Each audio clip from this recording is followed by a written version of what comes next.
We look live at Washington. This moment, there is the White House, one of the venues in the Republican National Convention, something that has not happened before.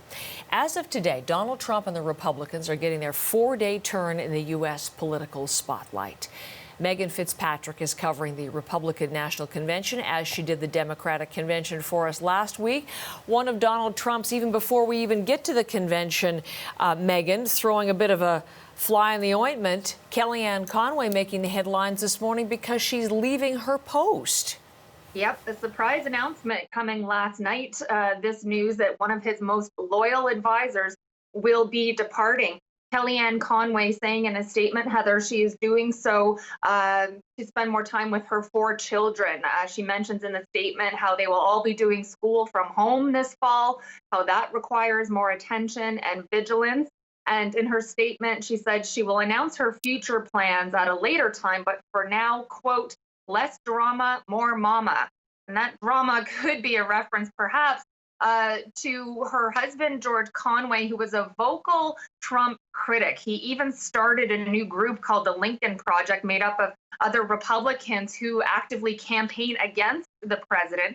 He announced on Twitter last night that he'll be stepping away from that group and away from Twitter, saying he'll take a hiatus. Twitter is the place that he and the president often trade insults at each other. So news that she will be departing. She has been a pivotal person in the White House. She helped Trump get elected in 2016. She was his campaign manager and then stayed on to work as an advisor in the White House. She is one of the president's most ardent defenders. She is often the one out doing the media interviews, talking to reporters outside the White House. And her departure comes at a very critical time, obviously, as the Trump campaign heads into the final stretch, as he is trailing in the polls behind Joe Biden. And she won't be part of that campaign, it seems, Heather. She says she is wrapping up her duties at the White House at the end of the month, which is next week. She is still, as far as we know, I believe, Megan, on the list of speakers at the Republican National Convention. That begins today. It's going to look very different, as we were just mentioning. Donald Trump speaking at all 4 nights. The White House, a bit of one of the backdrops. Give us some of the details about what we'll be seeing over these next 4 days. Right. It'll be interesting to see if Conway still talks. She's on the schedule for Wednesday night, Heather.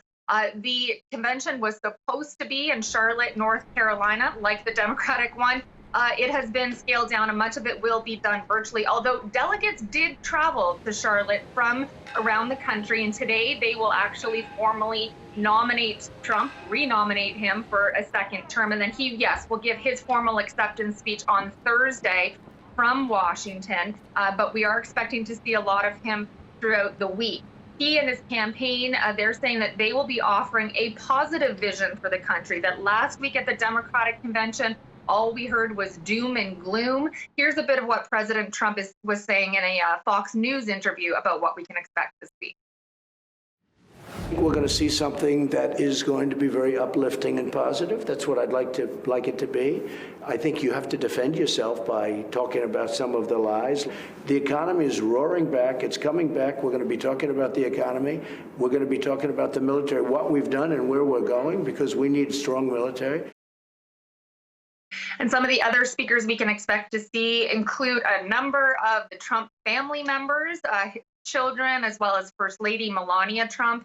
Vice President Mike Pence will speak, as well as his wife, the second lady. And then they'll be featuring also some sort of everyday Americans. Some of them, though, have made headlines in recent months, like this couple from St. Louis who made headlines for pointing guns at protesters as they pass by their house.